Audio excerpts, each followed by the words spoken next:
Good.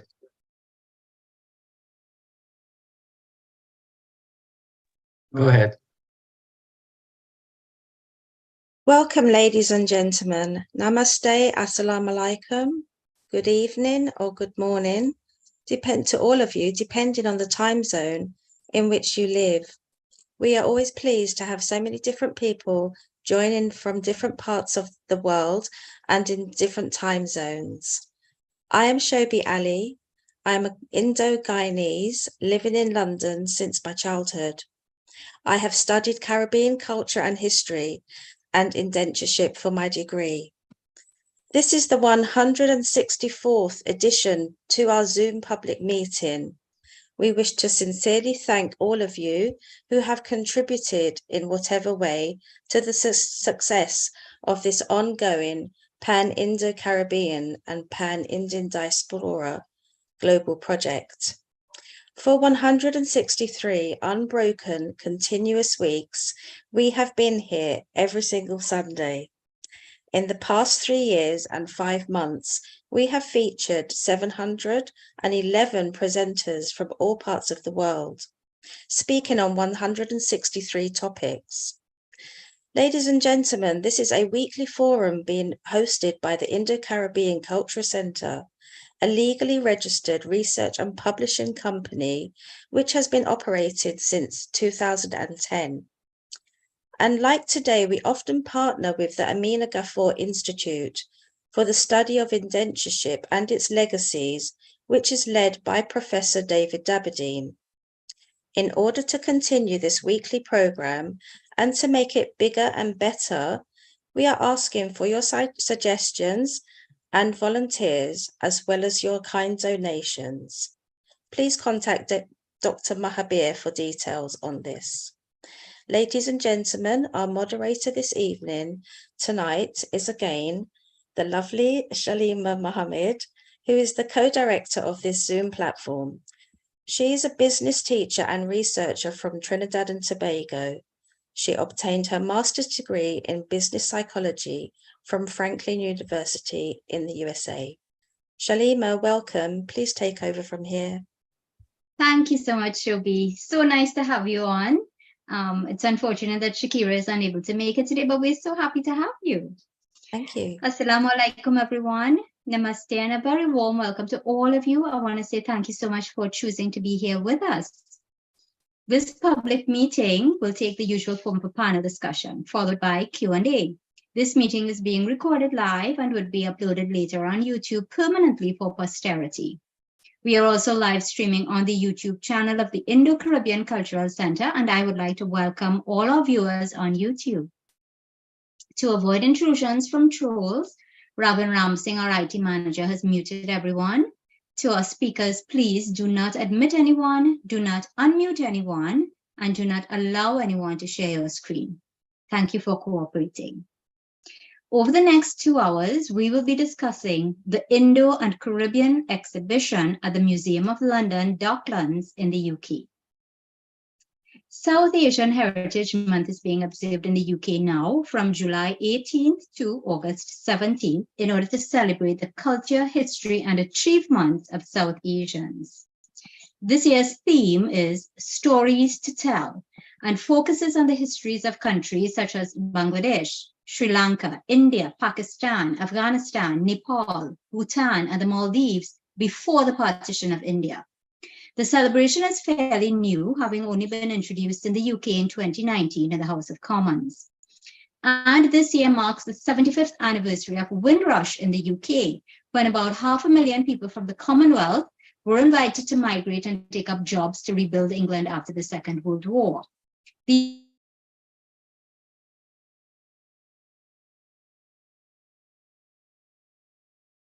As part of the Windrush generation, have not really been told, except in a book entitled The Other Windrush, edited by Maria del Pilar Caladine and Dr. David Dabadine.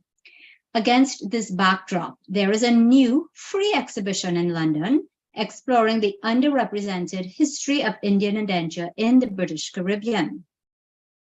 According to Shireen Lafarge, curator at the Museum of London, The exhibition is a chance to learn more about Britain's colonial footprint and the diverse communities from the Caribbean that have enriched our city of London. The Indo+Caribbean exhibition at the Museum of London, Docklands, runs until November 19th this year. And so we thought we should highlight it on this platform. Thanks to Shobi, Dr. Mahabar and I saw the display, and now we bring the organizers to you, and later you will hear from others who were there in person. So let's bring on our first speaker. Dr. Saurabh Mishra is the exhibition academic partner and a senior lecturer in South Asian history at the University of Sheffield. He has written on pilgrimages. His current project is on the health of indentured laborers in former British Caribbean colonies. He's in India right now, and it's about 1 a.m. there, so he has prepared a pre-recorded presentation for us. So I'll ask Ravin now to share that presentation with you.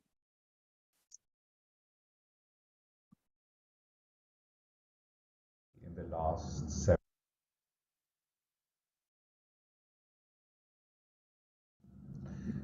Good afternoon, everyone. First of all, I wanted to thank Dr. Mahabir ji for giving me this chance to make a presentation before a new audience. And I apologize for not being able to make this presentation live, as it were. But this is because I'm in India at the moment on a research project, and the time difference between the two countries doesn't really allow me to make a live presentation. I will be in touch with Mahabir ji though, and will ask him about any questions or queries that were raised by you. This is still very much an ongoing project, so any ideas or suggestions that you make will be really useful in enriching my own way of thinking on this theme. So I look forward to your suggestions.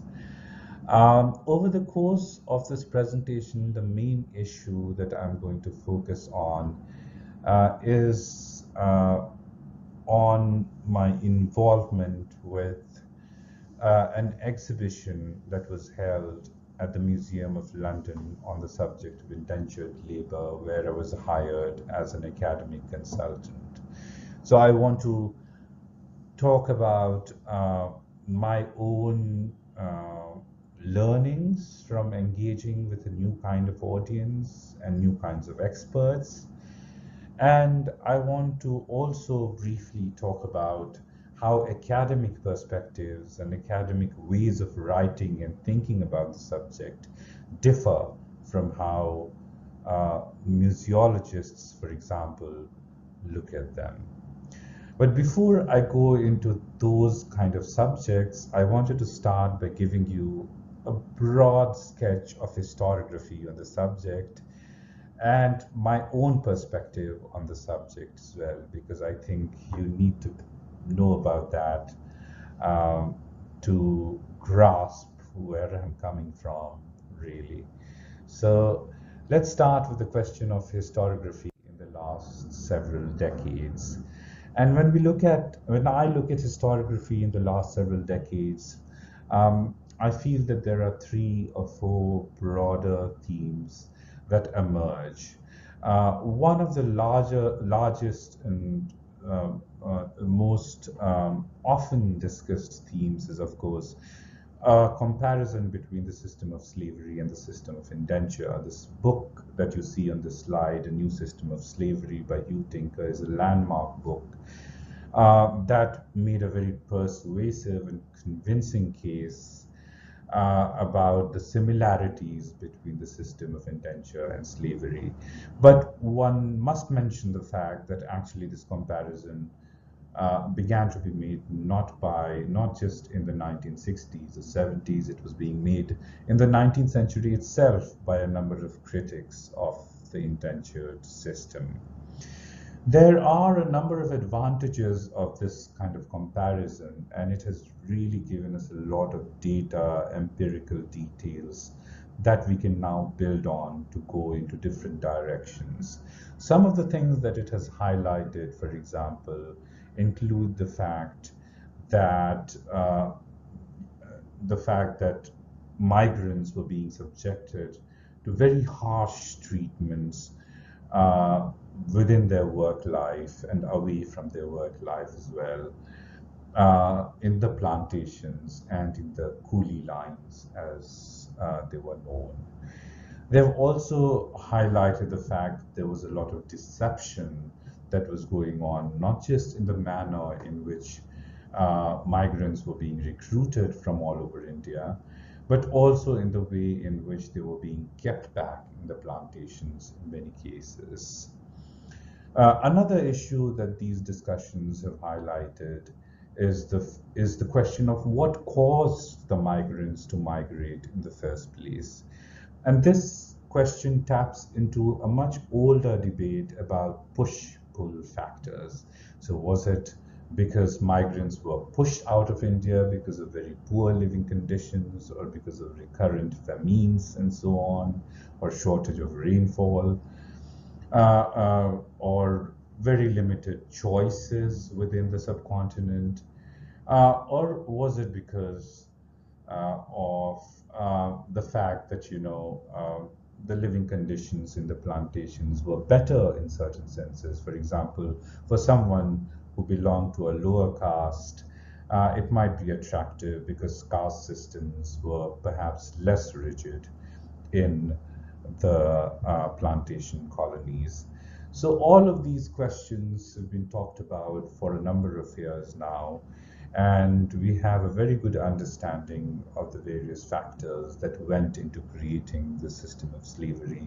We have a very good understanding as well of the larger and broader government policies and policies adopted by planters and so on. But it's time, I think, that we jump to other kinds of subjects now that we have already built that foundation. And for me personally, what is much more interesting at the moment is to look at the experiences of migrants themselves. What kind of lives they led, what kind of solidarities they formed, how did they cope with the very oppressive system that they were kept under? What were the sources of resilience that they drew upon? What kind of contact did they still retain with the motherland, as it were? So all of these questions are of great importance to me and to several. For example, recent works and by people like Gayatri Bahadur, her work Coolie Women is really inspirational because she really draws a very stark picture of the lives and living conditions of women in particular who were living in plantations or traveling to the plantations as well. But Gayatri Bahadur is not the only one again.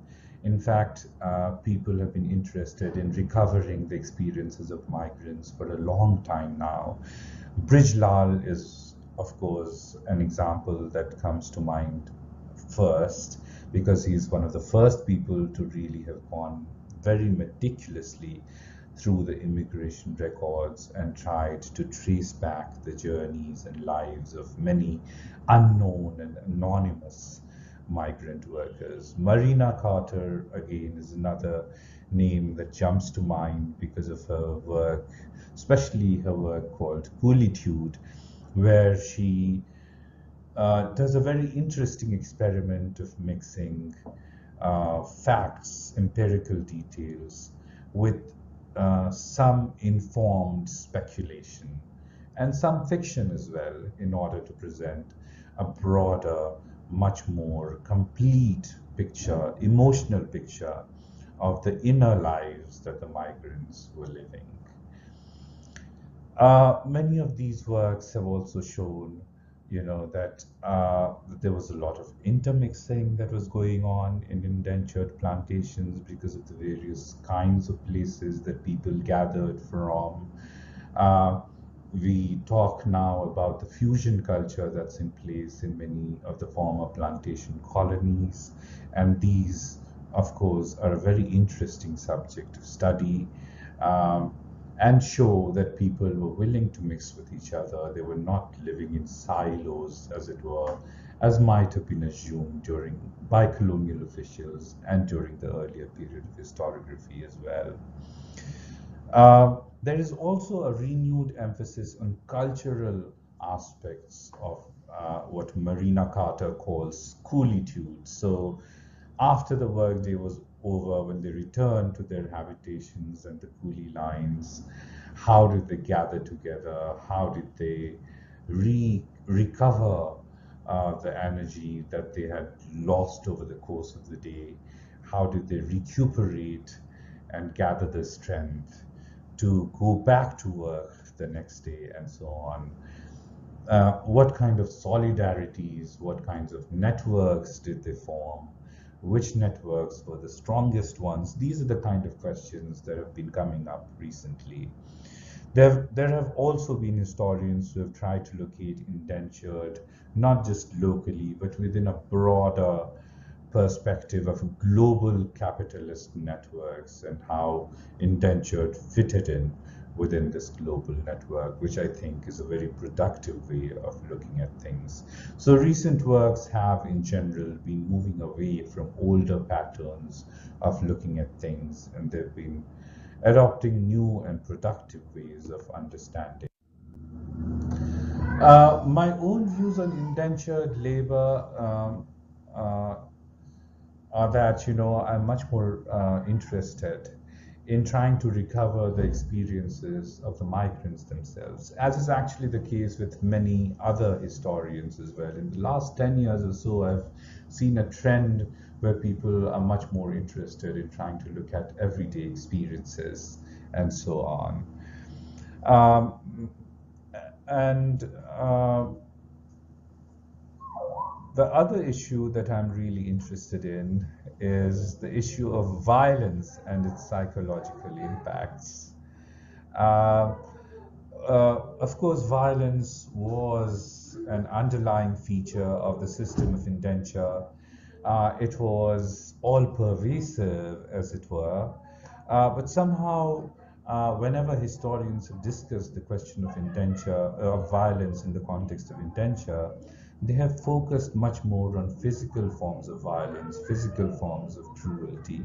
But one can broaden the definition of violence to look at other forms of cruelty as well. For example, spatial violence.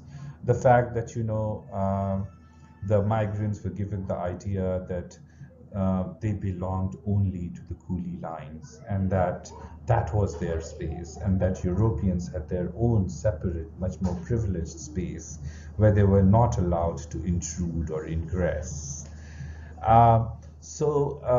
That can be seen as a form of violence as well. Nutritional violence is again another form of violence, I feel.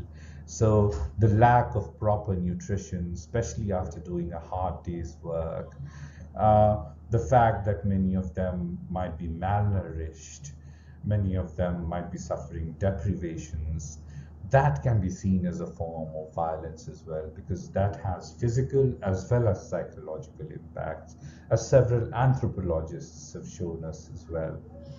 And then, of course, there is the sexual form of violence, to which there has been some attention paid in recent times, but I think there is a lot more work that needs to be done on it, because women were, of course, facing two kinds of exploiters and two forms of patriarchy. One of them were the European planters, and the other one were their own close-knit network, maybe even their partners or their husbands or their larger community. So this form of violence needs to be explored in much greater detail as well. But in paying attention to the question of violence, I'm not looking at the migrants as supine victims of violence. I also want to look at the forms through which they gathered strength, through which they formed their own networks, through which they formed solidarities, and were able to push back against this really oppressive system of indenture that was in place. So I'm trying to give a sense of agency, as it were, to the migrants themselves. I also feel that the idea of resilience is a much more productive idea than the idea of resistance, because resistance almost gives you the impression that it was, almost a direct response to a direct form of oppression, whereas in many cases, the forms of resilience that happened took a much more subtle, much more hidden, much more psychological form.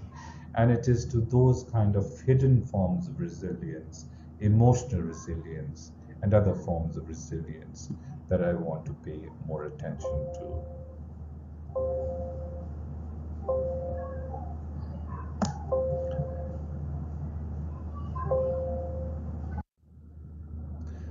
Sorry, I was not able to change over from my last slide to this one very quickly. Coming now to the actual exhibition itself, and my experience as an academic consultant at the museum. As I mentioned before as well, this was almost the first opportunity when I was engaging with such a wide audience. Because typically academic works, as we all know, are read by people who specialize in the subject, and usually does not exceed more than a couple of hundred people in most cases.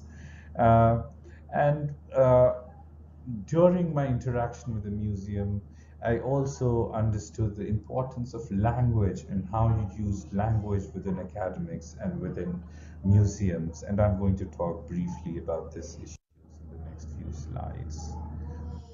So, with respect to the question of language, one of the things that professional historians do not pay great attention to is to make their language or their writings accessible to a much larger public. They write almost, as it were, for their own peers, for their own colleagues. And this is a set pattern which is very difficult to break. Of course, there has been a lot of emphasis recently, at least in the UK, on the question of public impact, public engagement, and so on. But there is still a long way to go. And museums and other kind of public spaces are far, far ahead of us in this particular respect. So one of the lessons that I really learned that professional historians need to write in a much more simpler way. It is possible to make complex, nuanced points in accessible language, and we should try to do more of that. And I will certainly do that in my future writings. That was one of the differences. Coming to some of the similarities between the museum's perspective and recent historiography and my own work, I felt that the museum's approach was actually very much in line with my own approach and with the historiography that's been coming up in the last 10 years or so. So they wanted to focus much more on the migrants' experiences as well. They wanted to give the visitors a snapshot of the lives that the migrants lived. And that I felt was totally in line with my project as well. And I felt that museums were actually able to do some of these things much better than perhaps an academic piece of writing can, because they can have artifacts from the 19th century on display as they did, which somehow puts you in direct telepathic contact, as it were. You're transported back in time to those times, and you're able to imagine a lot of things that you perhaps won't be able to imagine if you were reading an academic piece of writing with a lot of jargon in it. So that was one of the things that I really found very fascinating and useful in the museum display. Another thing that was really useful there was the kind of artistic liberties that they were able to take in the exhibition. So there were, of course, many empirical documents, such as photographs, documents, artifacts, such as the artifact that I will show in one of the next few slides. But simultaneously, they also had impressionistic paintings that captured emotional lives of migrant workers and other aspects as well. And I feel that these fill a sort of void that historians, because of their compulsion of hanging on to empirical details, are not able to do as well or to as great an extent. Uh, the museum exhibition also questioned the top-down perspective, which I was really happy with. And they were looking at taking a much more bottom-up approach, which was in line with my own thinking on the subject. This particular exhibition, I felt that was innovative in several other respects as well.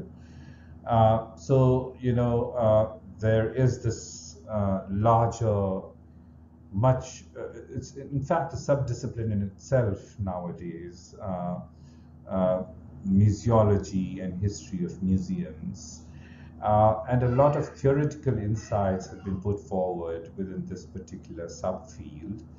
One of the insights that I really like is that I think it's Tony Bennett who has argued that museums should be seen as machines almost that convert time into space. So, for example, if you go into a natural history museum, the oldest object will be placed in the center, and as you go further outwards, you'll find newer and newer objects. But this particular exhibition was not really arranged in that particular manner, which I found very refreshing. It allowed greater freedom to the viewer or the visitor to experience the museum in any way that they liked. Uh, it did not impose a certain kind of discourse, a certain kind of ideology or approach on them, did not carry out a comparison with slavery. It wanted the visitors to take away the messages that they wanted to take away. So it respected the intelligence of the visitors and the viewers, which was really good and refreshing. So it was arranged in a sense in a non-intimidating, non-disciplining way. You're supposed to be very quiet while you're in a museum. You often have galleries, on the first floor, and you feel in a museum generally that you're being watched, that you need to conform to a certain kind of strict set of rules or regulations. Of course, all of that was there in this museum as well, but I felt that the atmosphere was much more relaxed and that people were even talking to themselves, exchanging ideas and exchanging views, which was really good. I was talking earlier about imaginative works, and I wanted to show you this one example of an imaginative work that was put on display at the museum, which was drawn by Selina Jane actually. And it's a very interesting painting that's got a number of details. It's framed by Big Ben at the top and the London bus at the bottom. And it shows all kinds of migrants as well. It's even got commentary in certain places. It shows migrant laborers, it shows merchants, migrants who ultimately became merchants, it shows women migrants, female migrants, and so on. So it presents a very comprehensive and very hard-hitting uh, perspective on indentured labor, something that perhaps academic historians cannot do. In terms of going back to the subject again of limitations of museum displays, I felt that some of the paintings or some of the displays that they had or some of the older sketches that they had on display was slightly sanitized. So if we look at this painting in particular, this is a symbolic painting from the 19th century where Europeans are shown as forcing African workers to destroy their own native culture. Uh, uh, of course, it's a symbolic painting, and I noticed that with some other paintings as well. And that was partly because they didn't want to show violence in a very direct way, because, of course, a museum attracts all kinds of audiences, including kids, who might find it very disturbing. So they had their own limitations. And within academic work, we're are able to be much more blunt and straightforward in what we have to argue. We don't need to sugarcoat anything. So I felt that was one drawback of museum displays. Not this particular display, but all displays, I suppose, because they do have to keep public sensibilities in mind, especially the sensibilities of children, especially in those cases as well where violence is involved. So that was limitation. But the biggest service that this particular exhibition is doing is to raise awareness about not just indentured labor, but also about the larger phenomena of colonialism.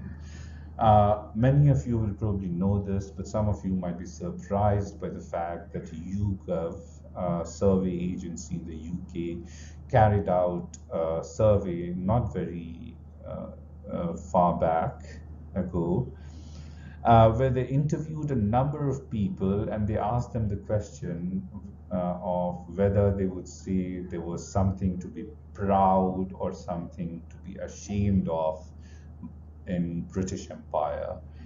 And surprisingly, or at least I was surprised with some of the results, 32% people said that they were proud of British Empire.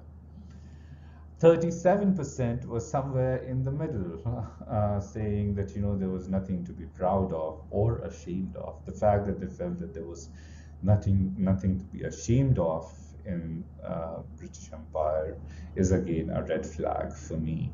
And only 19% people felt that empire was something to be ashamed of. In fact, this is something that's reflected in my discussion with, every new cohort of students that I teach as well. I ask them whether they've been taught the history of British Empire in their schools, and most of them tell me that actually they have absolutely no exposure to the history of British Empire, which is very surprising again for me. So these results might be surprising, but after talking to my students, it makes more sense to me.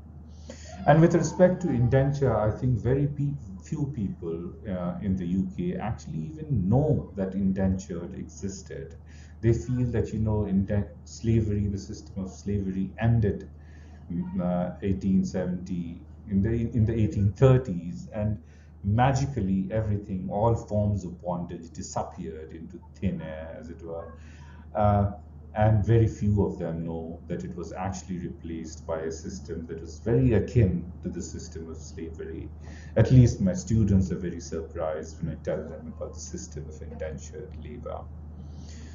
One of the other things that I gained at the museum was the fact that people who see themselves as descendants of indentured laborers, who I had a brief chat with, all of them felt that this was much needed, that this was the need of the hour. I remember one particular conversation that I had with someone who told me that when he was in school in the UK, everyone was asked about their ancestry and so on. And when he mentioned that he was from an Indo-Guyanese kind of ancestry, students were surprised at that, and they were actually not aware that something like that actually existed. So yeah, I think these kind of exhibitions will empower people, because they'll feel that their experiences and their pasts are being finally given some recognition. Going back to the question of awareness again, I wanted to talk briefly about Paul Gilroy's work After Empire, where he's talked about how empire is often brushed under the carpet, as I was noting before as well. And he argues that there are three stages in redressing the problems with empire. So the first stage is the stage of awareness, that everyone should be aware that there were many problems with empire. The second stage is an acknowledgement that okay, there were certain things that were not done in the right way, and it's only then that one can arrive at the final stage, which is the stage of redressal. And Gilroy feels that we have not even reached the first stage yet, the stage of awareness, and I would agree with him on that point. So those were some of the larger points that occurred to me while I was, and still occurring to me as I'm involved in the project. To recapitulate, some of the main lessons for me were that there is a great importance to engaging a larger public, that academics often tend to be in their ivory towers, that they tend to write only for their colleagues because of academic pressures in certain cases and because of other inclinations or pressures in others. But we need to really engage with the larger public, because this is a matter that's of great emotional importance for a large number of people. Personally, I want to write in the future on this subject for a much larger public, and I want to publish my next work on indentured labor through a trade press or a popular press in a much more simplified, not simplified, but non-academic language, in a language that's not laden with jargon, so that it is much more accessible to people. I'll also try to grasp the emotions of indentured laborers to the extent that it's possible. I know that it's very difficult to completely grasp these because of limitations of records and so on. But I feel that as a historian, it's my duty to at least attempt to understand those emotions and those inner lives.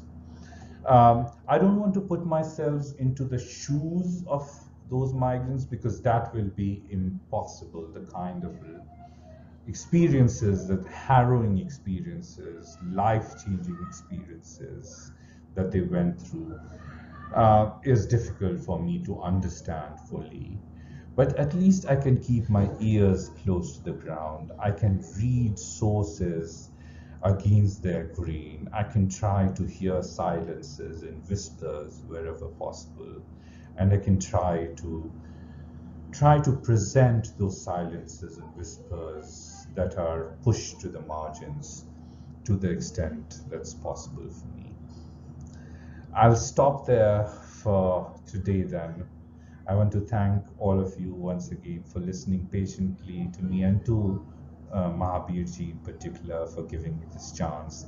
I look forward to your questions and will be in touch with Mahabirji about your suggestions. Thank you once again, and have a good rest of the meeting. Thank you. Okay, so there we had our presentation from Professor Saurabh, and it was a contextual and very provocative presentation. Excellent. So I want to say thank you very much to him. Unfortunately, he's not here to take questions, but you are free to send the questions in the chat, and we can always forward to him. So thanks once again to Professor Saurabh Mishra. Ladies and gentlemen, we move on now to our second speaker, and this is Shireen Lafarge. She's the lead curator of the display at the Museum of London. Her interests are writing and showcasing more about Britain's colonial footprint and the diverse communities from the Caribbean that have enriched the culture of London. Shireen is en route now. She's traveling and has prepared as well a pre-recorded presentation for us. So Robin, would you mind bringing up Shireen's pre-recorded presentation, please? Hello everyone, my name is Shireen Lafage and I'm an assistant curator at the Museum of London. Thank you to the Indo+Caribbean Cultural Centre for the invitation to speak at this public meeting. I'm very sorry that I couldn't be there in person, but I hope that this pre-recorded presentation will be helpful and informative. Just to note that I am recording it with no audience and having to record it in one go, so there may be some awkwardness and some pauses as I check my notes, etc. Please forgive me for that. But I hope that it will be really informative and interesting for you and that it answers your questions. I plan to give an introduction to how the display came about and also some information about the content of the display. So I think I'll get started by sharing my screen and the PowerPoint that I made. Hopefully this works.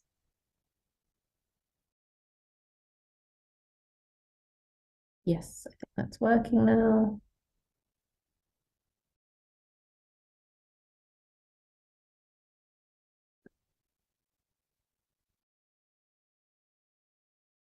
There we go.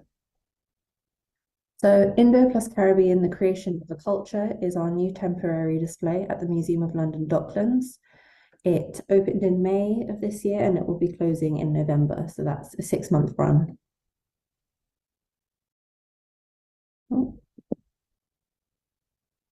So I thought I'd start off by giving some background about the Museum of London. The Museum of London was created to tell the story of London and its people in the past, present, and the future. Normally, we have 2 main museum sites open. The one on the left that you can see a picture of, which is the Central London site, and the one on the right, which is the Museum of London Docklands, located at West India Quay, right by the River Thames. So at the moment, the museum on the left is currently closed as we prepare to move to a new Central London site in 2026. And that means all of the museum's programming and exhibitions, etc., will be happening at the Docklands Museum for the next couple of years. So it's a really exciting time for Docklands, and that's where the Indo+Caribbean display is located. The Museum of London Docklands opened in 2003, and it looks at how the River Thames, trade, migration, and enslavement have shaped London and the world today. Some extra facts about visitors to the museum. So last year, almost 30,000 school children visited and a total of nearly 267,000 total visitors. So it's a really exciting spot, and hopefully the same amount of visitors or more will visit this year and learn more about Indian indenture through this temporary display. So I want to speak briefly about a particularly notable gallery at the Museum of London Docklands. It's called London, Sugar and Slavery, and it was opened in 2007.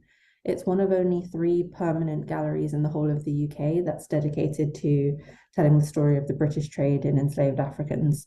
And we have a new senior curator who just joined the Museum of London Docklands, and he's senior curator of the Museum of London Docklands, and he is reviewing that gallery currently with an advisory group and community partners because it was opened so long ago. But it's a very interesting space, and I draw attention to it because that's where the temporary display area is located. I think that's everything on that first slide. So now on to some context of the display. So as mentioned, there's a temporary display area in the London Sugar and Slavery Gallery, LSS. And that the idea of that display area is for it to hold smaller, shorter displays that will run for about 6 months at a time. So one example is Feeding Black, which was the last display in that area. And that was a display that looked at African and Caribbean food businesses in London. Normally the museum works with Londoners and experts to create these displays, and they run for 6 months, although Feeding Black ended up running for longer than that because of the pandemic. So when the museum was trying to decide what should replace Feeding Black, they held a public call out and community consultation asking what visitors wanted to see next in that space. And the museum received a proposal from Micaiah Davis Bramble, who suggested a display on Indian indenture. And I actually know from Micaiah that she only saw the call out the day before the deadline. So she put together this proposal in a very short space of time, which was fantastic. You can see a picture of Feeding Black at the bottom of the screen also.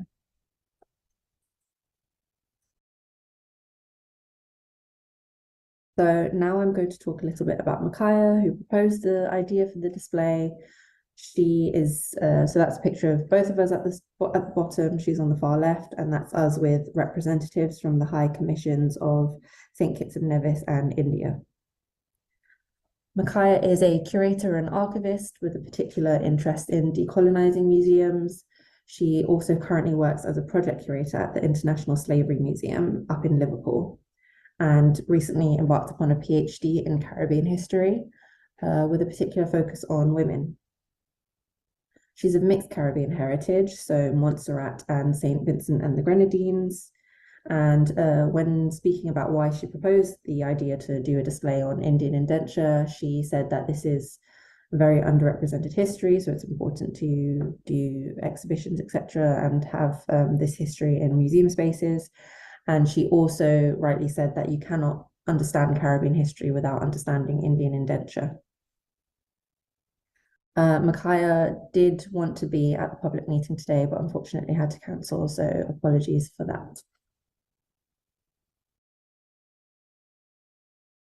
I'm now moving on to objectives of the display and how we initially approached the topic. We had to make some important decisions right at the start in terms of our focus, because indenture is obviously a huge topic. And so because of the small space that we had to work with, we decided to focus in on Indian indenture in the British Caribbean and countries there that operated Indian indenture systems. This decision was made because A, we are the Museum of London, so we have to maintain a very strong London focus. So it made sense to focus in on the British Caribbean, and because of the space restrictions that we had. On top of that, we decided to make the display an introduction to the topic. It's a deeply underrepresented topic in the UK. It's not a compulsory part of the curriculum here, and many people don't know even what indenture is sometimes. So it was decided to make this display an introduction for visitors. Some key objectives were agreed upon. The first one there is to highlight an underrepresented history, which I've discussed, and also reflect the multifaceted nature of the story. So indenture is obviously a massive topic, and entire exhibitions could be done on other facets of the story, like women. But even though we only had the space to kind of give a broad overview, we wanted to touch upon the fact that this is a really rich history with so many different stories within it. We wanted to educate about Indo-Caribbean culture, identity, and presence in London today. So similarly, the Indo-Caribbean community is very underrepresented in the UK and are often left out of important conversations about British Caribbean identity, etc., and important conversations like Windrush 75 this year. So we decided very early on to make a whole section about the Indo-Caribbean community in London today and have them involved in the entirety of the display production process. Finally, we wanted to highlight the deep connections between London, the Caribbean, and India in this story. Obviously, those connections are pivotal and an essential part of the history. So those were a focus of the display anyway, but it was also particularly pertinent because the Museum of London Docklands is located in a former warehouse that was at West India Docks, which were the docks created to handle all trade between London and the West Indies. So it's a very pertinent location too, to also look at the connections between London and the Caribbean and India during this era. Moving on, I want to talk a little bit about the partners that we worked with on this display. So it was essential from the beginning. We decided to work with the Indo-Caribbean community on this display.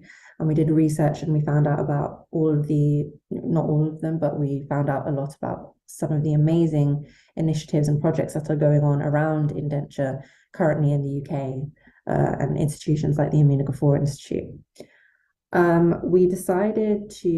We found out about a group called Barton, which is the Black African and Asian Therapy Network, and they have a smaller group within them called KDP, which are therapists with indenture ancestry. And we held an initial community consultation with KDP in which we talked to them about plans for the display, and we received their feedback, and it was very informative and helpful for shaping the direction of the display. Through that first consultation, we also had two members of the group volunteer to be contributing partners to the display. So they were both of Indo-Caribbean heritage, and they were both Londoners. And we also found our third contributing partner, Selena Jane, through our other research, and she is a London artist of Indo-Guyanese descent. We worked with these community partners throughout. We had many meetings with them, and they were very generous with their time, which we're so grateful for. And we worked with them mainly on shaping section 4 of the display about the Indo-Caribbean community today. And they very kindly contributed things like personal objects, family heirlooms, which are on display, artwork, and then they appeared in things like a film and recorded audio in the display.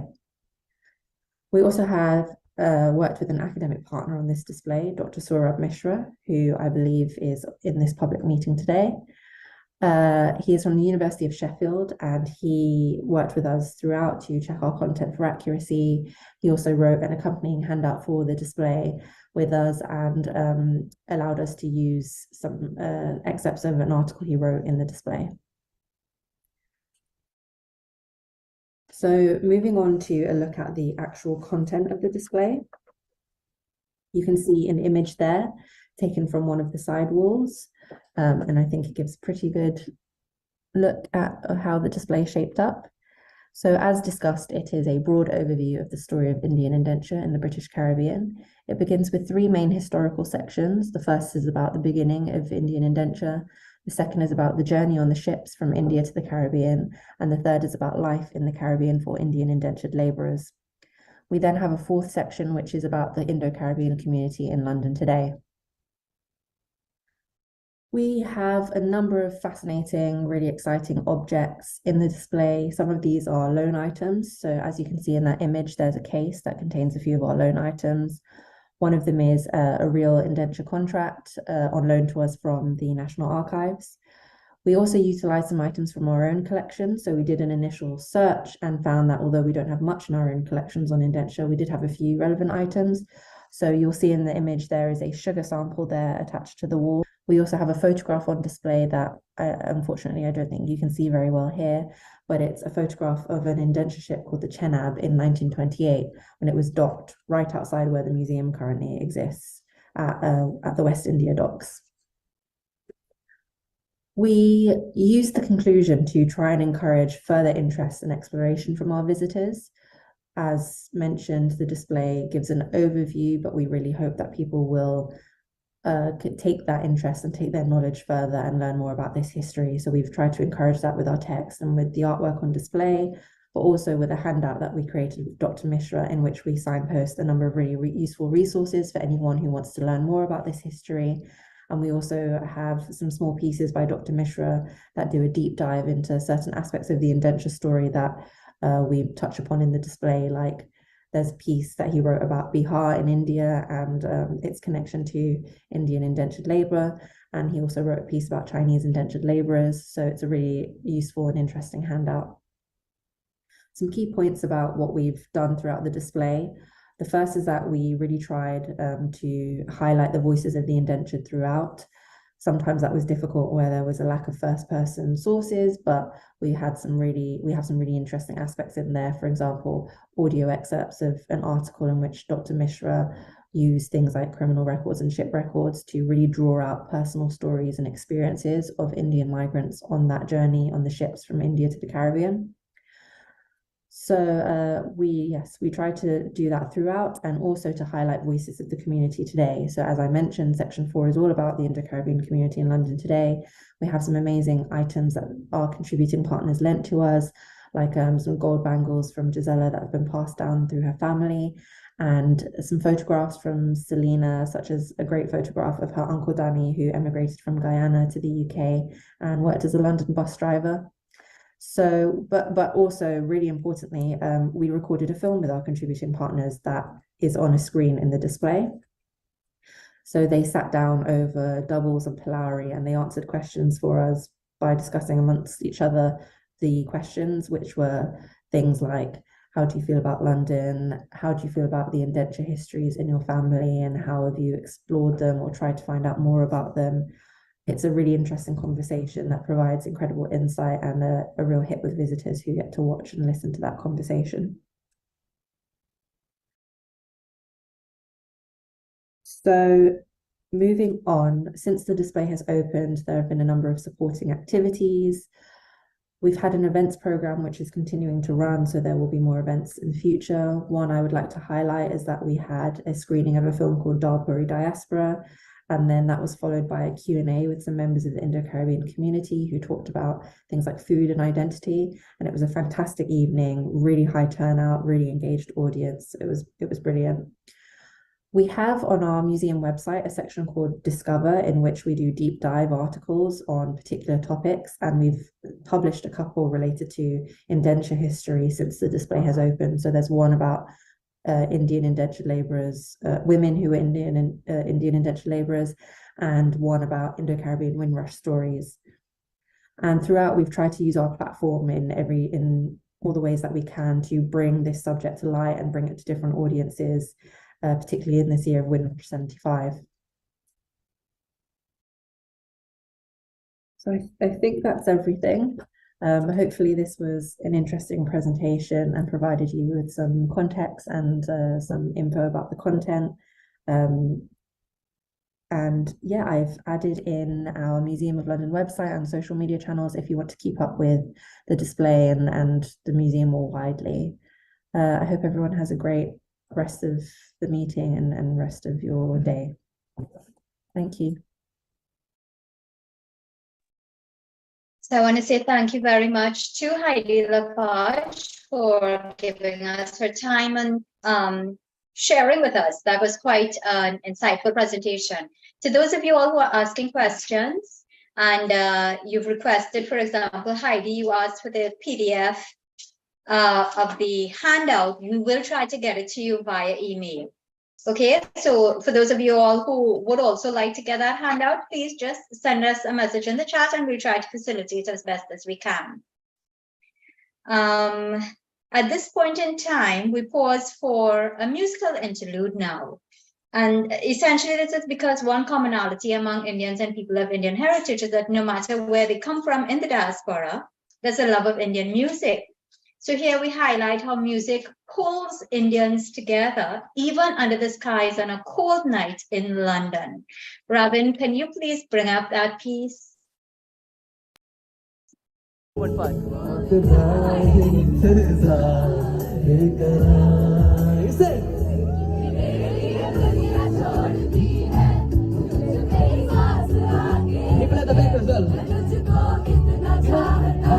Other side to hear you, and here those people to hear you. Come on, louder.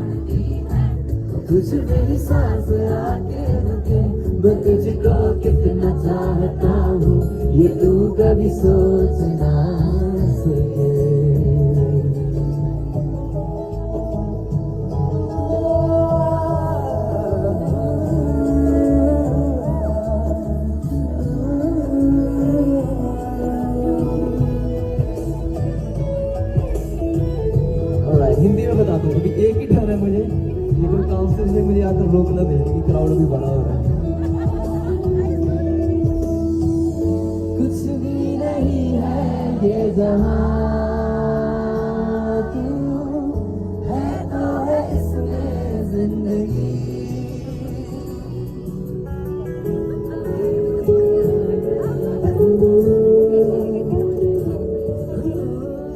कुछ भी ये जहां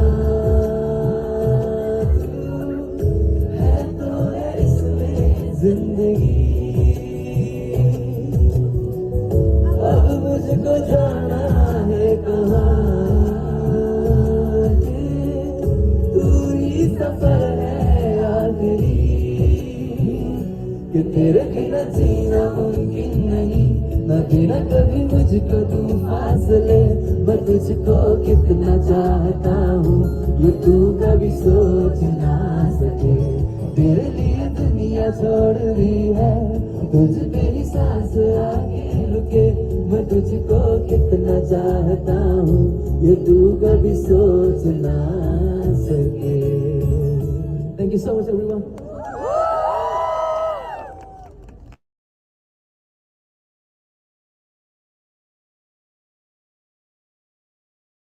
Okay, I think it prematurely ended. I hope you all enjoyed it in any event. What we were trying to highlight is that no matter where Indians are, they find a way to come together.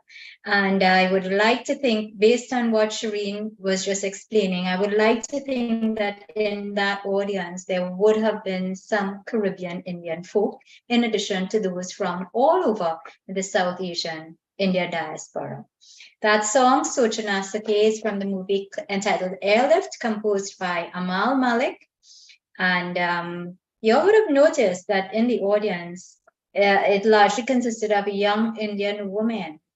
So young people still keeping the culture alive to some extent. And I think perhaps we can help out the museums and the efforts of those organizers of the displays, for example, by contributing artifacts. So for those of you all who have artifacts who are in London and who can get in touch with them at the museum, it may make sense to chat with them and see whether or not you can give something over that can enlarge the display. Let's bring on our third speaker now, and this is Lainey Malconey. She's a journalist and producer of a series for BBC Radio 4 entitled Sugar, Saris and Green Bananas. She's also a senior lecturer in media communications at the University of Arts in London. Lainey will speak on Rudy Narayan, a Guyanese barrister and civil rights activist in Britain, someone of the Windrush generation. Welcome, Lainey. Go ahead, please. Hi there. Thank you very much indeed. It's been really interesting so far. I live in London, and so I will definitely be going to the Museum of Docklands to check out the exhibition. I haven't done that yet, but I will do. It is definitely on my plan. And it's really interesting how the network of people from Indo-Caribbean backgrounds are sort of coming together in London, because three of the contributors to the exhibition I actually know also, because they took part in a podcast that I recently did talking about aroma and ancestry and memory. So it was really good to meet them as well. Thank you so much for asking me to be part of this event this evening. I was really interested actually in what Dr. Mishra was saying about the difference between resilience and resistance, because I'm one of those that err towards resistance as what I'm really interested in terms of Indo-Caribbean culture. As those who kind of forged their way through really difficult circumstances and made positive changes, not only to British society, I live in England, so, you know, but also to the resistance in terms of indentured labour specifically. But of course, we know that that resistance took place across many communities during the colonial period in the Caribbean. And that's why when I was asked to write a chapter for the book, I was really keen to look at Rudy Narayan. He kind of took on sort of legendary status for me, really. He is a person that I never actually got to meet, despite our paths should have crossed at some point during my career and obviously his. But actually never did. And I say that because at the height of his career in the 1980s, late 80s, I was forging my career as a rookie journalist, basically, you know, with great aspirations to go into the profession, and would go out on many stories. And so I'm really quite surprised at the fact that I never actually got to meet him. But to say that it was a real pleasure, but drew quite an insight for me into the thinking behind this person, was underestimating it, really. I mean, he was just brilliant, and I kind of like to think of him almost as a genius of his time. So who was he? Rudy Narayan was born in Essequibo in what was then British Guyana in 1938. He was the youngest of 9 children, came to the UK when he was 15 years old, and had not uncommon feelings about the motherland, and that the relationship with him as a young boy growing up in British Guyana would be transferred to the UK, and that the motherland would provide him with opportunities that everyone else who were now living in the UK would be receiving. He was known as a champion fighter when he came to when he developed his career as a lawyer, and that was very much part of and rooted in the experiences that he had growing up in London at the time of his childhood, where for the first time he experienced a level of racism and inequality that surprised him, perhaps. You know, I mean, there's a great a good friend of his at the time, when I was writing the article and I did an interview with him, said that, you know, he very much believed in the motherland, but when he came to England, those ideals that he had about what the empire was and what it meant for him as a young man were shattered. So he became and was known as a champion fighter against injustice. And many of those injustices that he fought against took place in London, in a lot of the urban cities in London, where during the 1980s there was, I mean, to say there was trouble in terms of racial injustice is an underestimation. As I said, I was a young journalist at the time and was covering, going out to stories where there would be provocations by the police. There was disharmony in certain areas of London, in particular in Brixton.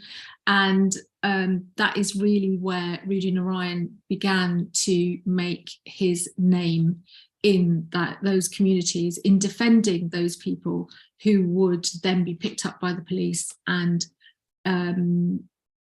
unjustly incarcerated. So he had these ideals when he came to the UK, and but like many young people, had to work very hard in order to make ends meet. So he did, as a child of around 15 years old, he did a lot of work, like, you know, lot of Saturday jobs or working, doing piecemeal work, or in particular, he worked at what is, you know, traditionally known as the Lions, and very famously known as the Lions Tea House, where he would just be washing up and doing kind of small bits and pieces of work in order to, you know, make ends meet for himself, but also for his family. He was a believer. He believed in the system, and once he got his education, he then joined the army, and he served in the army as a sergeant for a number of years, and then when that period of time came to an end, he then studied law. So he had witnessed inequality, but rather than taking it on the chin and trying to forge his life in a quite simplistic way, and this, I think, is the root of Rudy Narayan, he actually decided to take up law. And this is one of the unique things about him, I think, is that he tried to tackle injustice from within. He became a barrister, and during the time of becoming a barrister, he studied law for 3 years, and he opened, once he qualified, he opened a legal advice centre. He offered free legal advice because that was what he believed people who were without much could not afford legal representation. He set up an office in Brixton, which is now above, the former office of Rudy Narayan is now above a Italian cafe.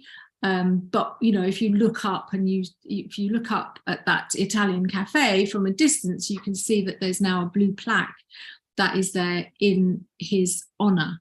And that blue plaque says barrister, civil rights activist, community champion and voice for the voiceless. And he practiced there and is honoured there by the people of Brixton for the things that he did. He was quite a unique character. If you do a quick Google, not now of course because you're talking to me, but if you did a Google of Rudy Narayan, you may well find a classic image of him, a striking image, thick black curly hair, dark glasses, a very powerful image, and a uniquely strong person who was known very much to be an orator of his time. You can imagine that he could take on some of the, and he did take on some of the highest people within the legal system in the UK. So he was called to the bar in 1968 and met some very interesting people who would then become lifelong friends of his. But just to describe again, Brixton in the 1980s was a place that was rooted in resistance. Many of the people, in the majority of people who lived at that time in Brixton were of African Caribbean descent and Caribbean descent. But it was a very, I mean, it's completely regenerated now, but at the time it was a very poor working class area.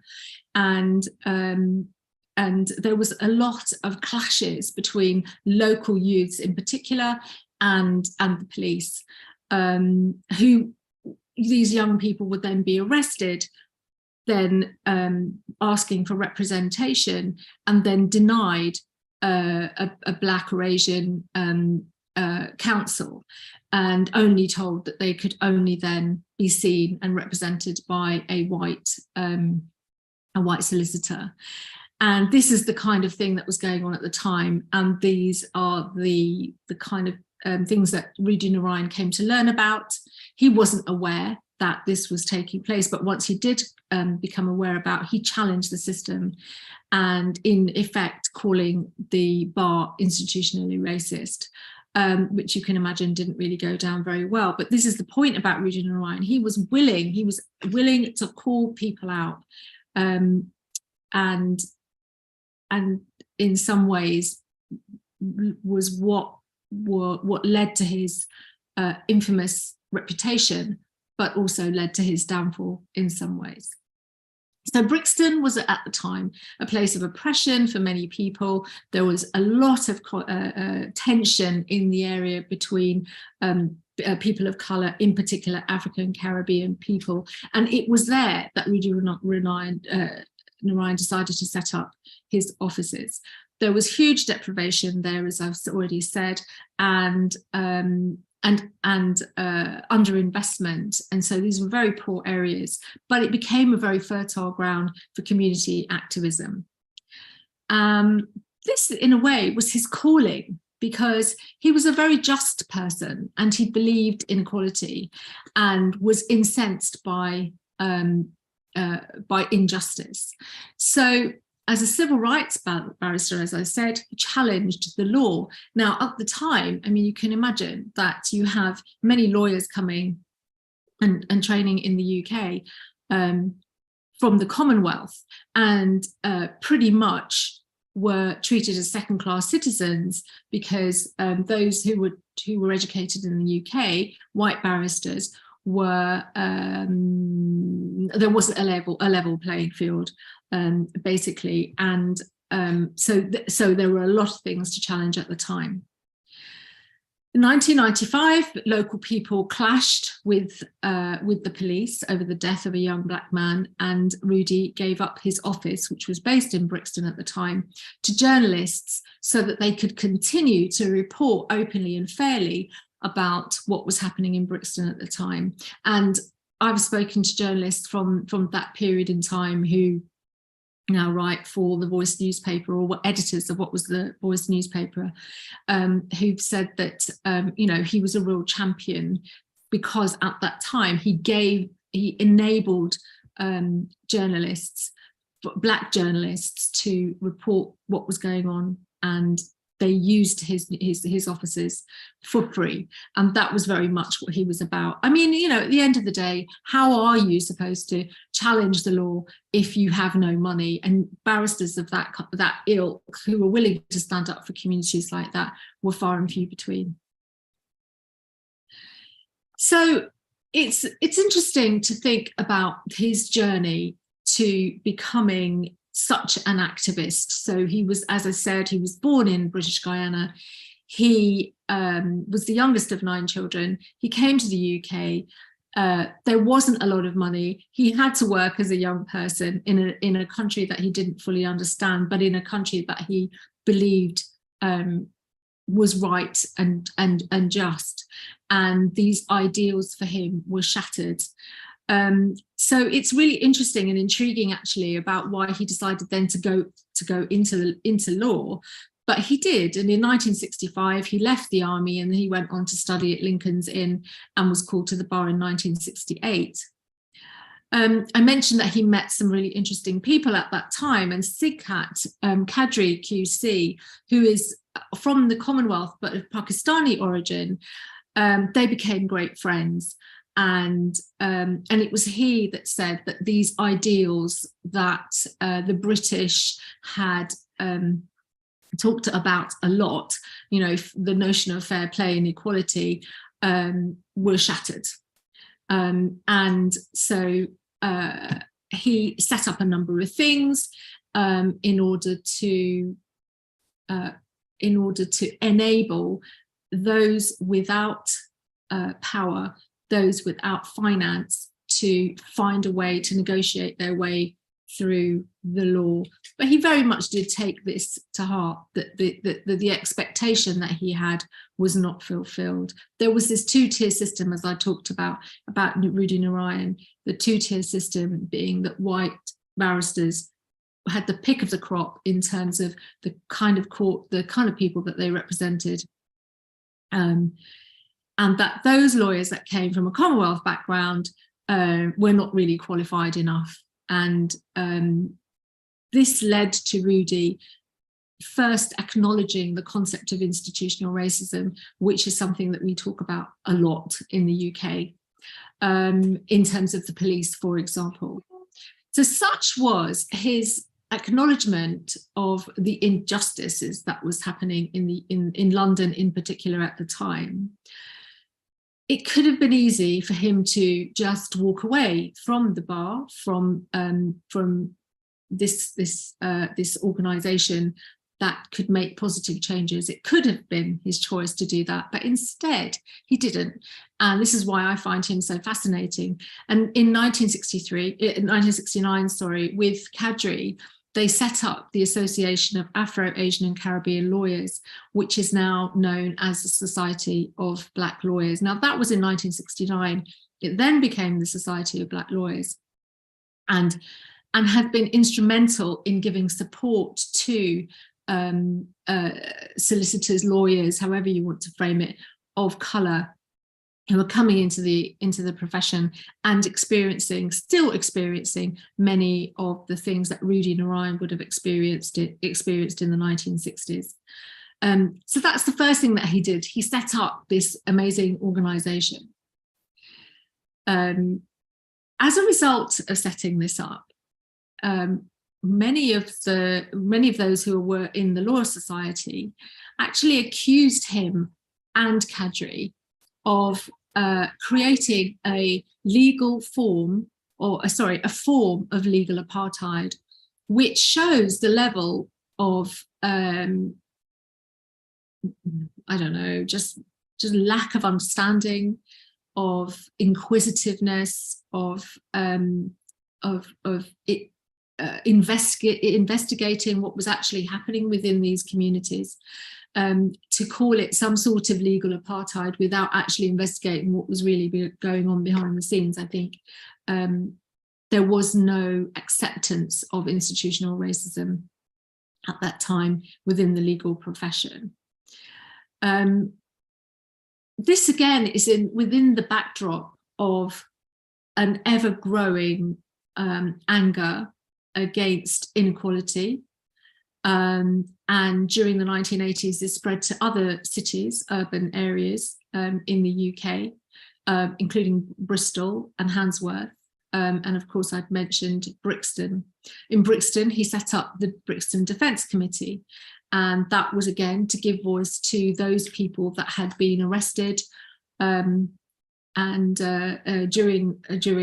you know, they were called riots, but you know, these protests at the time of people. He also demanded justice for the New Cross fire, the victims of the New Cross fire, which were 13 young people who died in a fire,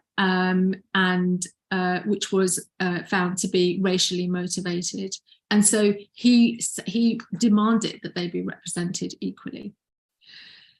So there was two things going on here. There was what was happening on the streets, if you like, in terms of racial injustice, and then there was also institutional racism that was happening within the law profession. And he raised these issues. He didn't shy away from them. As I said, he was an amazing orator.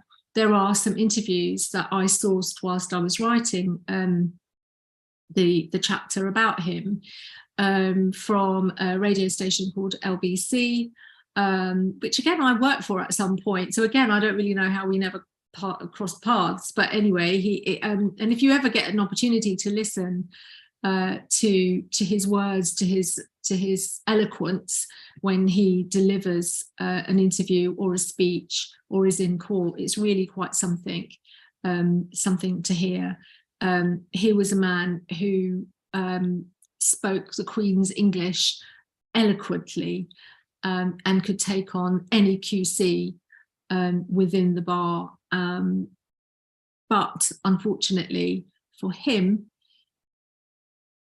being that outspoken within the institution of the law profession in the UK at that time, he challenged judges, accused them of racism, and eventually in effect he was disbarred in 1994. Professional misconduct was the reasons, and the reason for disbarring him.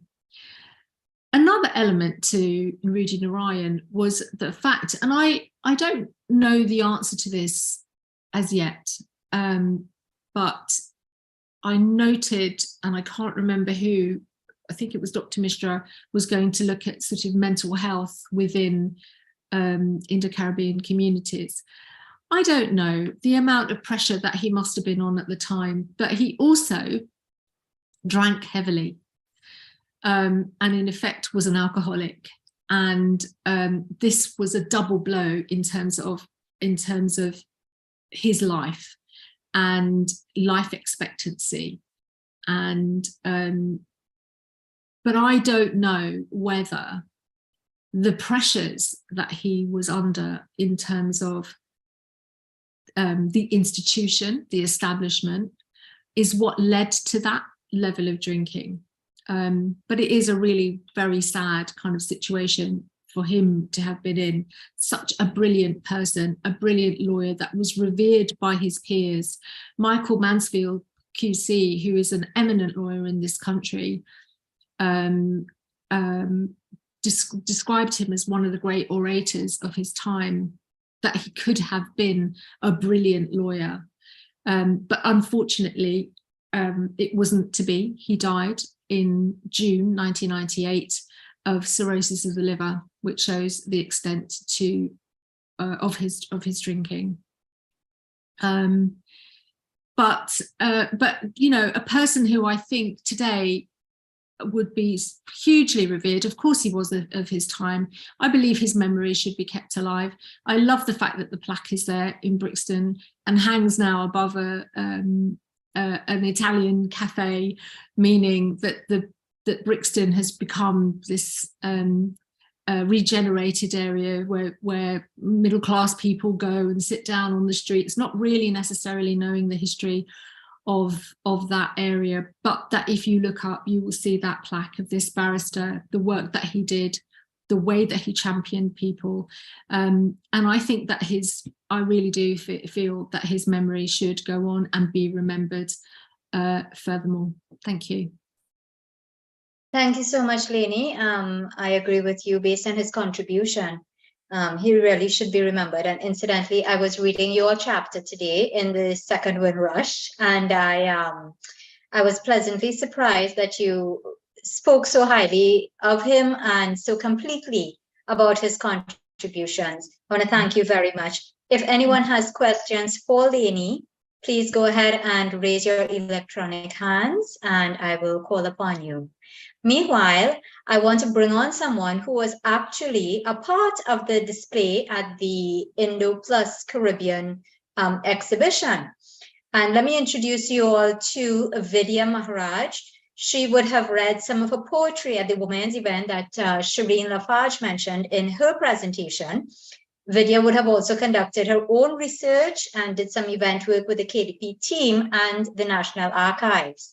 So Vidya, please go ahead and Robin, could you please unmute Vidya? Vidya will now share with you some of her insights about that exhibition. Go ahead, please. Yeah, thank you.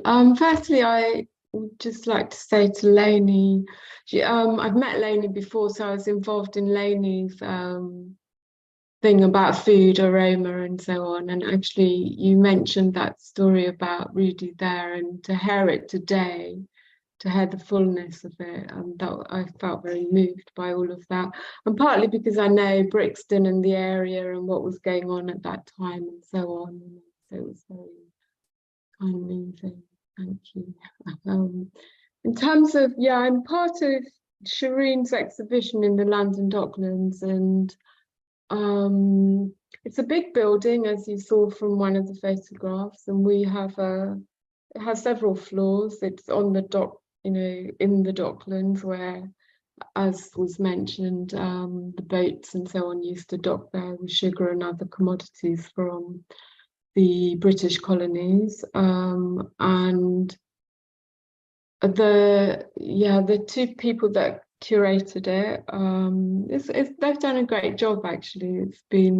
It's quite a small exhibition, but it is very much a narrative that's not known about. And so when I spoke at the women's event and read some of my poetry, which was very much about indenture, I asked the question out to the audience, who knows what Indian indenture is? And in a room full of primarily Black and brown people, a room that maybe had about 100 people in it, I'd say about 15 put their hand up. You know, so it's really a very unknown kind of history there.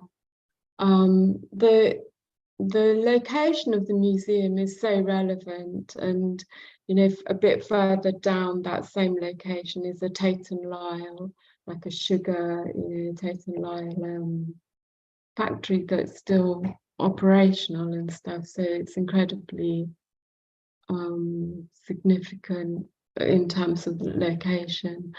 The reason that I agreed, I think you asked me, Shalima, the reason I agreed, we were consulted, so I'm part of the Kuli Dalpuri team from the Black African and Asian Network. We've done our own kind of project, and Shireen approached us just to consult, really, and out of that asked if we might like to be involved, so two of us came forward from our team.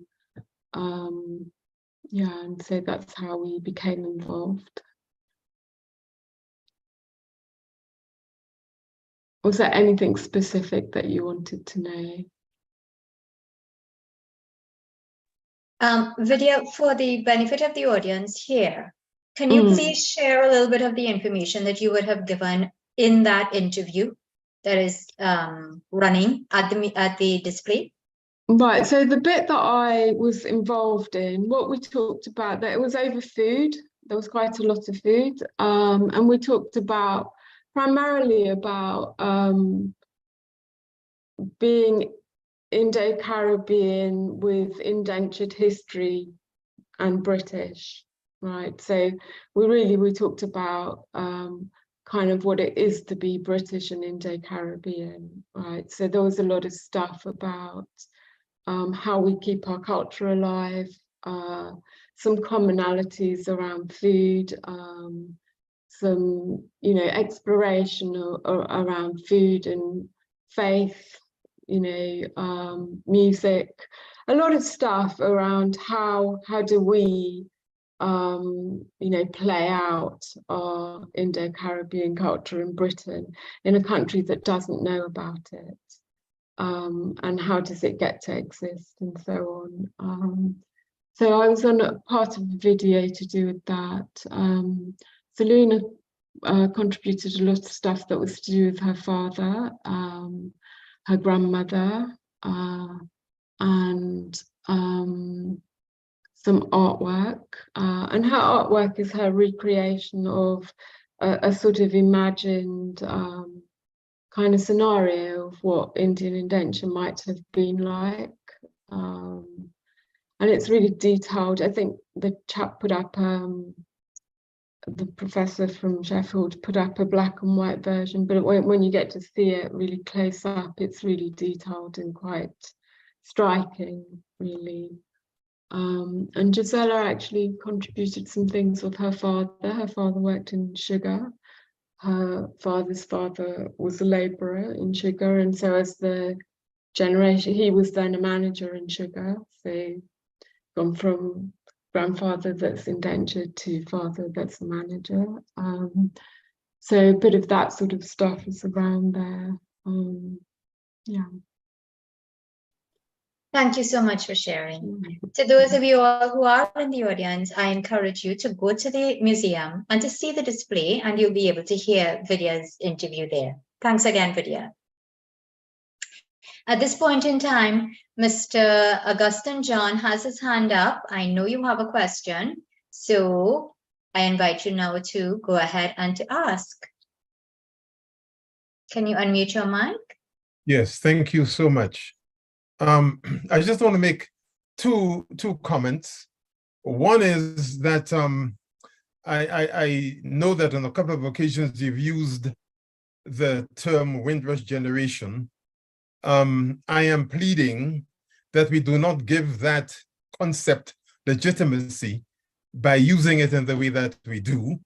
My reasons for that are plenty, but all I would say is that it does a disservice to all the people who came to this country before that boat and after, to be lumped into this construct of a Windrush generation.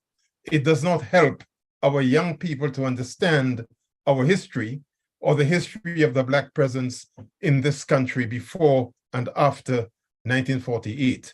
That's my first comment. The second one is to do with Rudy Narayan.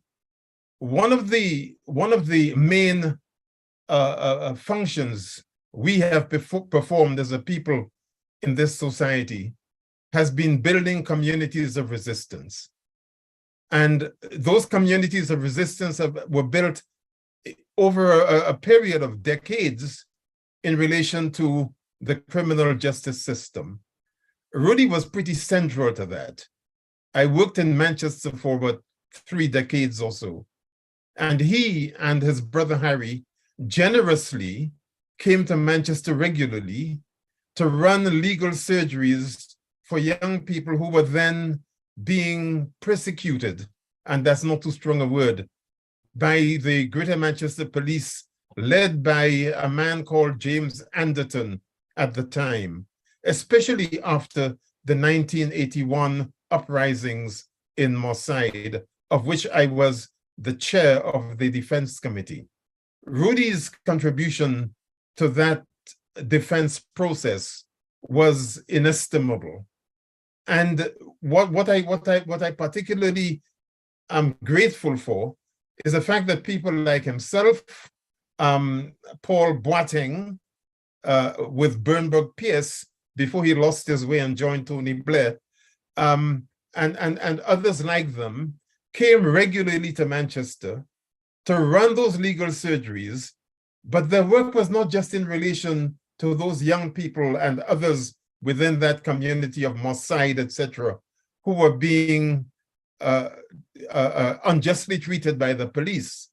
They were also very instrumental in actually telling the local lawyers, solicitors and barristers, that what they were dealing with was effectively an arm of the state against the people, an arm of the state, the police, and the judges and magistrates using sentencing guidelines very arbitrarily against young people who had a right to be protesting about their daily experience of policing. So in many ways, what Rudy's contribution and that of people like him, his brother Harry, as I said, and others, was political in the sense that they were part of building those communities of resistance to what the criminal justice system represented for people across the country.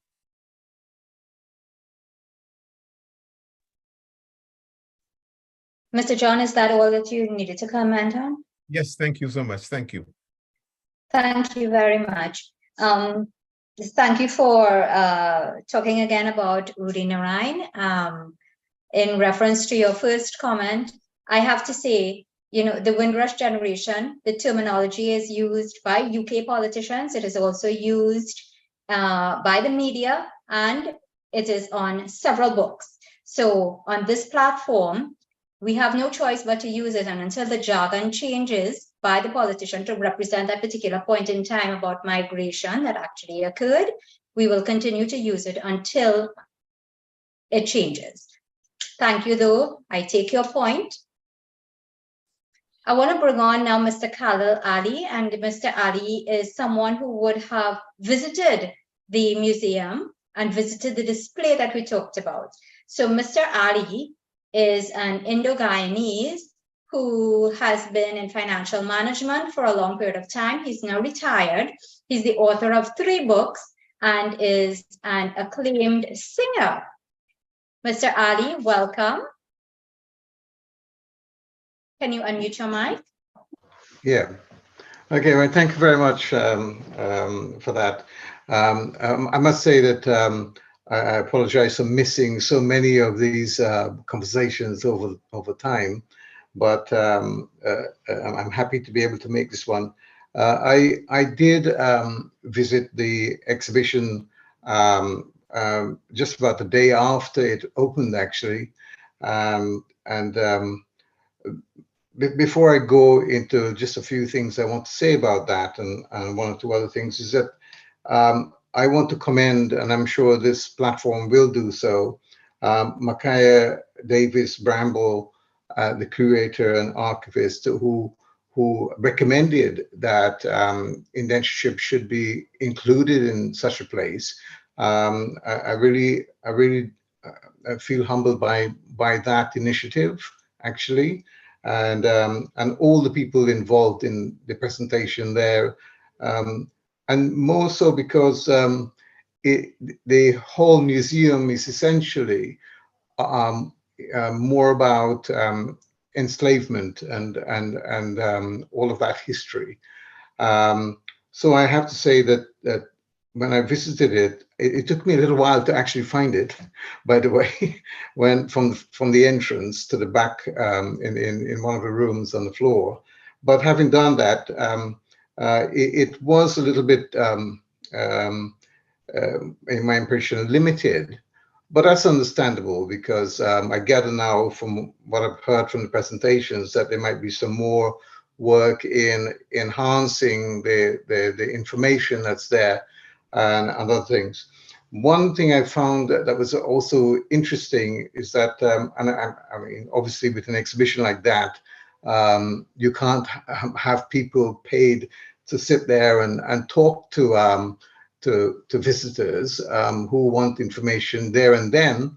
But I did speak to a couple of sets of people. I mean, an English couple who just passed by, and they were scanning this exhibition because it's so small, and were about to walk away without actually having any impression made to them about what. Well, and I observed this, and so I said, "Hello, hi, how are you?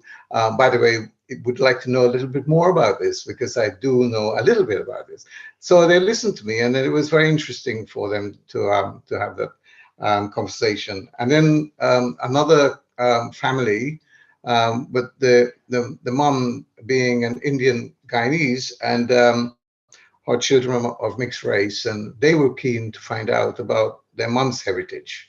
And so it was very useful in that regard. But I felt that I wanted to stay there to talk to as many people as possible who came through, free of charge, of course. But never mind, that happens. But I'm very proud that at least a space has been made for this. And the next thing I want to say is that we in the UK in particular need to do a lot more work to raise and heighten awareness about indentureship, not only for Indians, but also our Portuguese and Chinese brothers and sisters who are involved in that process. And one of the reasons why I wrote my novel, Sugar Sweet Lure, in very simple English, is that after doing my own research, I'm not a professional historian, nor do I want to be one. I felt that there was a story that needed to be told in a way that would make sense and resonate with anyone who'd read it. I mean, kids from 10 years old and above. When I've been to talk to people in schools here, in libraries and so on, fascinating how they're quite readily able to take on and absorb information about this because they don't get it in schools. So that's that. And the other one is that I hope that the exhibition like this could become more permanent. I know it's 6 months, and hopefully we being me, and hopefully the High Commissions and others involved here, and the academic world will make representation about this, so that we can get a bigger exhibition, much more permanent, if you like, in the UK. And thank you very much, Leonie Malkani, for your lovely talk on Rudy Narayan, one of our heroes, actually. My daughter is a barrister, and she was asking me about him. I was kind of dreading because she's into human rights, and I'm very vocal in that. She's at the UN at the moment in Vienna. And the other one, a real stalwart here, who sadly passed away recently, Roy Saw, a real character from Guyana. He would stand up and abuse everybody in Hyde Park, quite legally, by the way. So all of those things, I just want to say those. I'm not going to ask any questions in the chat for this, but I think the organizers are aware of this, and hopefully when they listen to this, they will pick up the things that I've been saying. I hope that suffices for the moment. I don't want to go on forever. Thank you. No, excellent, Mr. Ali. Thank you. You were a very good discussant, and I'm so glad that you came in at this point because you would have brought the entire program into context, and I want to thank you so much. That's all right. I just add something that I think what you were saying is really important, actually, to go to a museum and to be able to talk to people with that direct experience is really interesting, because history is alive. It's yes, we're talking about things that happened in the past, but there is ancestry there, and there is a story to be told, and that continues to be told, and what brings it alive are people, right? So Vidya's story is there, and for everyone to see, but to have someone like yourself or others, you know, sharing your stories and just by the way, do you really understand what you're reading? Can you really contextualize what you're reading here? This is about me, rather than what you're reading and looking at on the screen or on a, you know, framed on the wall kind of thing is really important. And I think that's a big thing to feed back to the exhibition organisers. Actually, I may well do it when I go and see that exhibition. Oh, good. Okay. Thank you. Okay, great. Thank you so much, Lainey. We too, thanks to Shobi, who would have taken us there to see the exhibition, we met with a few people. And I have to say that we did have to search for the museum as well. But when we did find it, it was refreshing. I thought I would have seen a lot more artifacts. I would have liked to see more artifacts, but I am making the assumption that a lot of people who migrated to the UK did not bring family heirlooms and so on with them. So to have seen the bira and all that was attached, and the bottle with the sugar and so on, that was very interesting. But I agree, the Indo-Caribbean space needs to become larger. The presence is not really felt. We did meet a few people. We met a Trinidadian.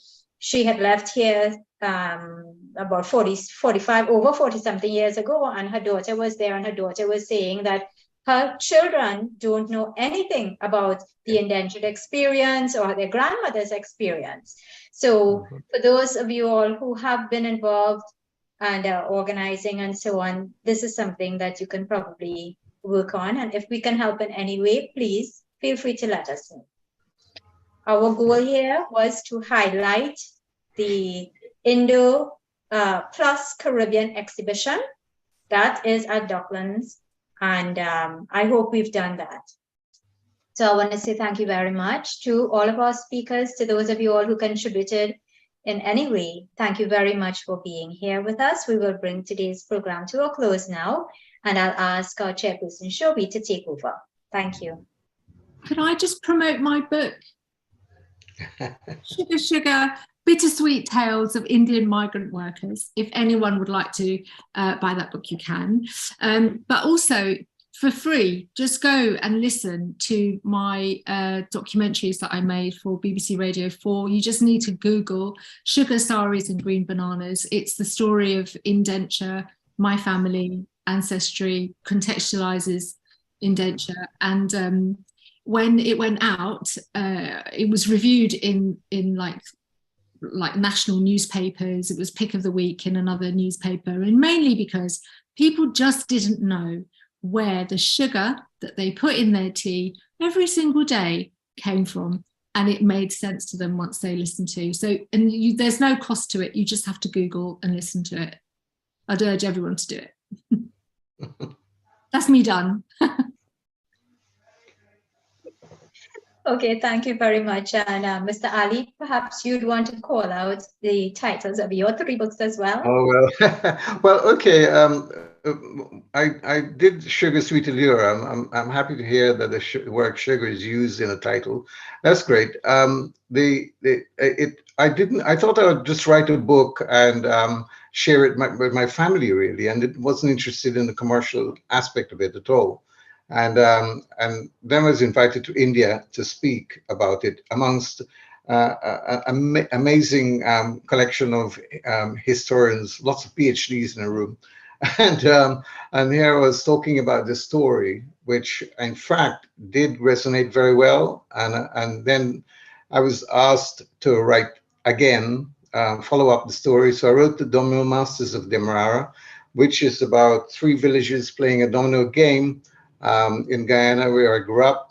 Not very much unlike Miguel Street, written by V.S. Naipaul, but that's that one. The third one was In Pursuit of Betterment. It takes me 2 years to write a book and have it published. And so at my age, I wrote 5 mini novels in that one publication, actually. One covering a story with an Indian family, one a Mauritian family, one South African Indian family, one about, did I mention? Yes, and the Ugandan Asians who were expelled in 1972 from Uganda. Actually, my tabla player was a direct. He was a kid who was expelled at 9 years old, and I didn't know, but we were playing music all these years until he read my book. So, and the last one I did was Daughter of the Great River, which is about the rainforests and a fictional country called Guyana, which is not a million miles away from Guyana, and the role of indigenous people, in particular women, in the preservation of rainforests. So that's what I'm writing something now about immigrants here in the UK, and I've got another project after that about Guyana as it is now. By the way, my nephew is the president of Guyana at the moment, so but I stay away from getting too involved in their politics. There you go. I hope that helps. Well, congratulations to you and President Irfan Ali. Yes. Okay, So, thank you very much. You're welcome. And if any of you would like to get access to either Lainey's book or Mr. Ali's books, feel free to send us an email and we can always connect you all. So thank you all once again. Over now to Shobi. Thank you, Shalimar, for being a great moderator as always. As we said, and thank you all for taking the time to attend and participate. As we said earlier, this is, bear with me one moment, sorry. As we said earlier, this is a public meeting which is being hosted by the Indo-Caribbean Cultural Centre and the Amina Ghafoor Institute for the Study of Indentureship and its Legacies, which is led by Professor David Aberdeen. Feel free to contact the ICC to publish your books and reports. Remember that we are asking you to kindly give us your suggestions as well as a donation. Please contact Dr. Mahabir for details on this. Thanks to the advisory team and the planning team, which is led by Dr. Kumar Mahabir. And thank you to our IT manager, Ravin Ram Singh, who has been working behind the scene and has been recording the program, and he will upload it to our website and our YouTube site permanently for prosperity. Our topic next week, Sunday, will be South Asian Heritage Month in the UK. Please visit our YouTube channel and to see all our past recordings. I'm Shobi Ali from London, saying goodbye, good night, God bless you, Dhanyavad.